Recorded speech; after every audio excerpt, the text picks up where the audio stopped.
In this video, I want to share some takeaways in regards to my new 24-70 f2.8 GM Sony E-mount lens with the Sony a7 IV and my RSC2 gimbal. Now, you get a lot of spec techs out there, or tech specs out there, and they talk about weight and all these other peripherals and stuff. I just want to tell you what I've learned. Does it work?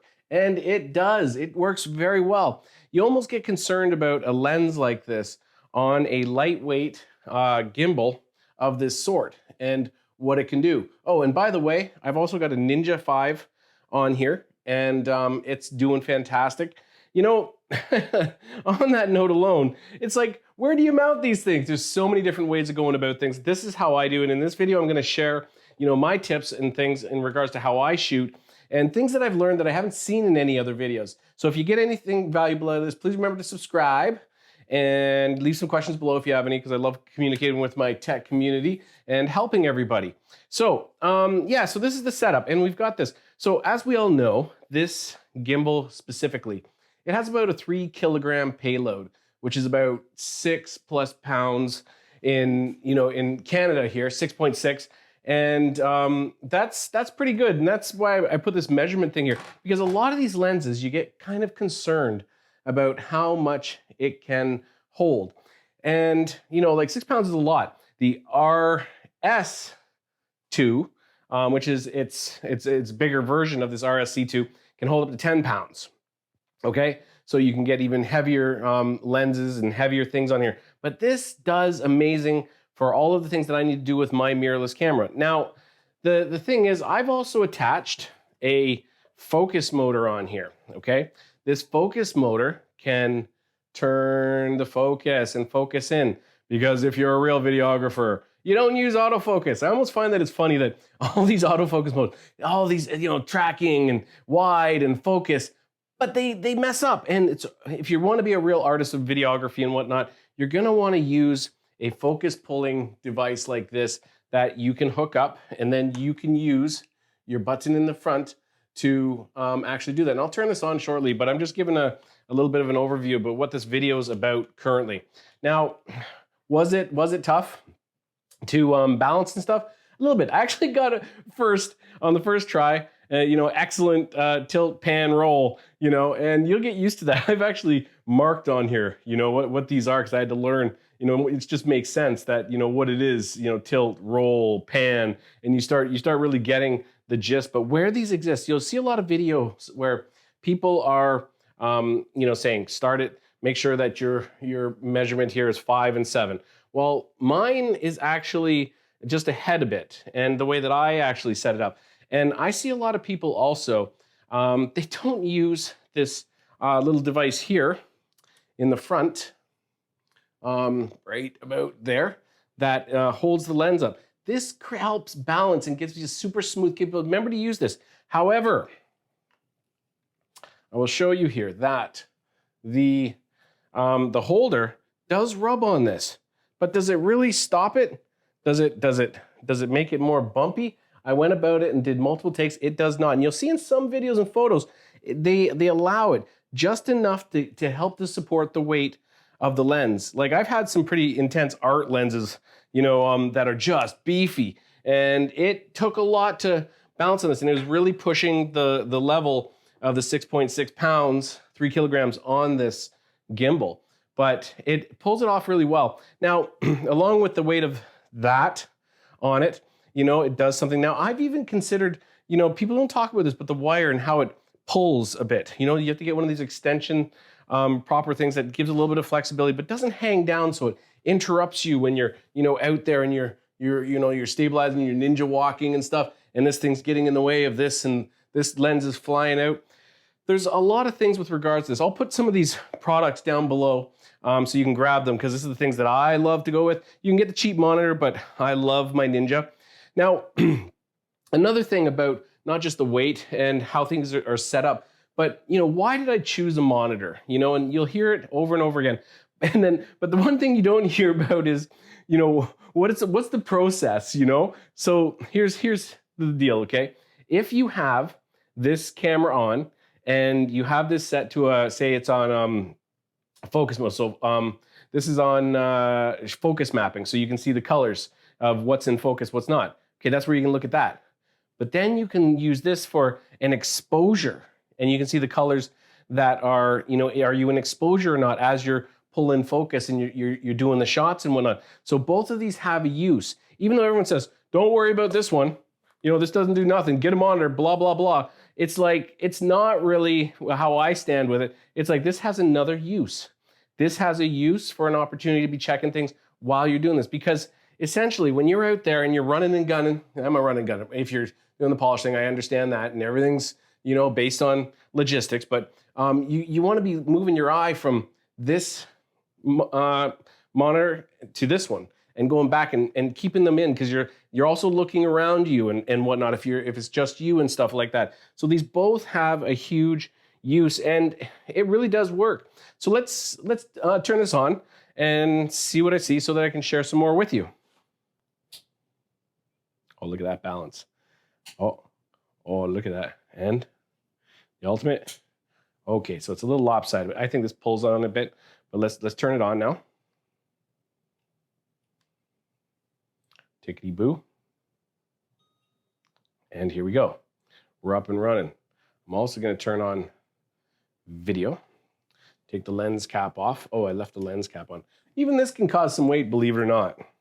Oh, and we have it in image transfer mode for 20 points below. Let me know what you think that mode's all about. That's when I want to transfer photos and whatnot to my computer. But what you got to do is you got to turn it off so that you can turn the connection off. And I like to shut things right off so it can reconnect. And then when I change that PC connect mode, and then it comes in, now it's going to be in the mode. So the first thing that I do with things is I balance it. I make sure that the thing's balanced. So you go to the side here, and this is the RSC2, and you go through the modes here, and you go to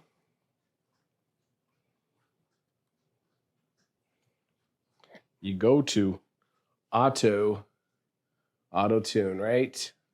I'm going to turn my focus off here for a second. You can see that. I've got it on, just moving this dial.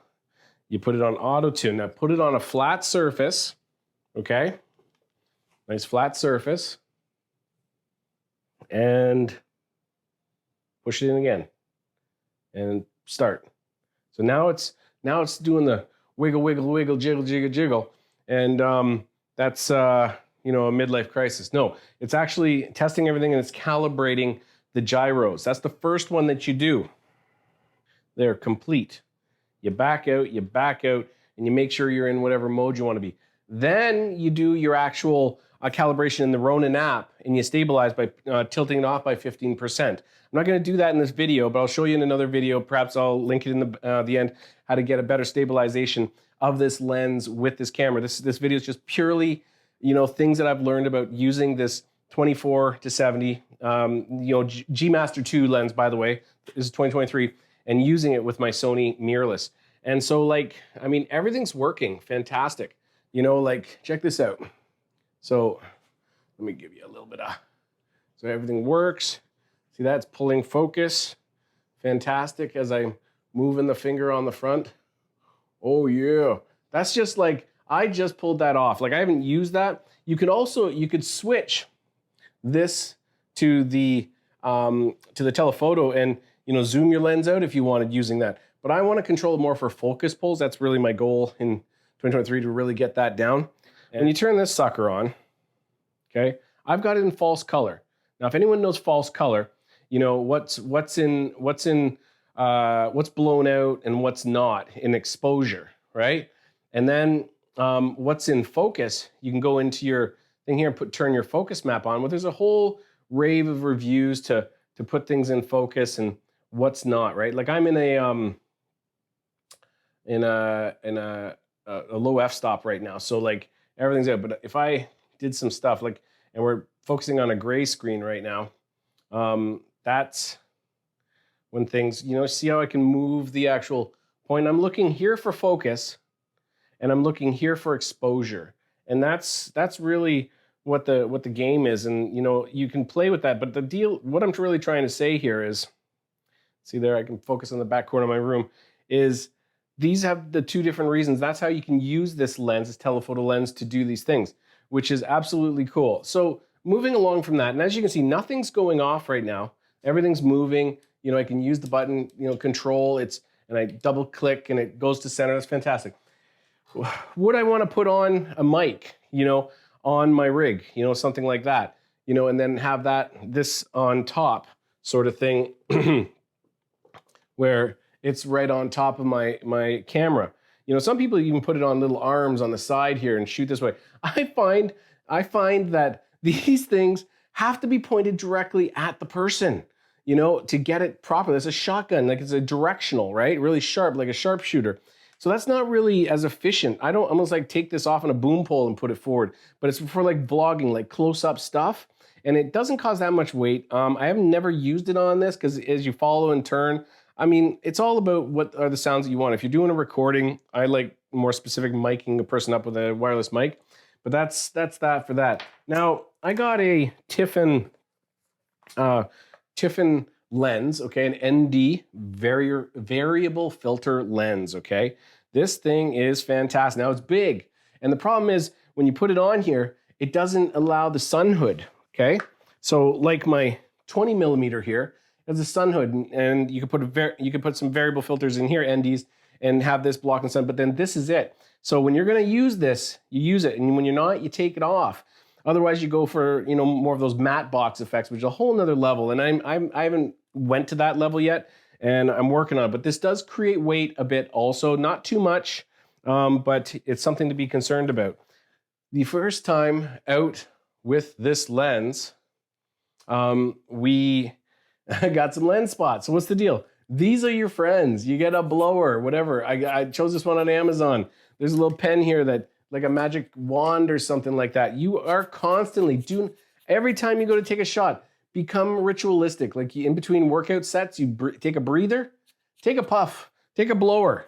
Like you have to make sure you keep your lens clean. These things pick up things like they're magnetized to dust, and you get those spots, and then you got to use an Adobe you know, video program like Premiere and get lens spot removers and do a little gradient, but they're still noticeable in certain spots. So in a professional production, you want to decrease that outcome and constantly use these. So those are my top tips with regards to what I've learned about having this amazing, my first telephoto lens other than primes that I have, like the 20 mil, the 35 mil, the f1.8s that I have. And this one's a 2.8, which is a brand new, like it's a 2.8. I mean, like versus a 1.8, which can let more light in and stuff like that. But I like the bokeh. The bokeh is good, and the range, and you know, with regards to taking video of people, I find that it's totally acceptable and beautiful. Actually, this lens like knock it out of the park. But I hope you got some extra little tidbits that you've never seen in any other videos. If you have any questions, please leave them in the comments below. Otherwise, remember to subscribe, and I will see you in another video.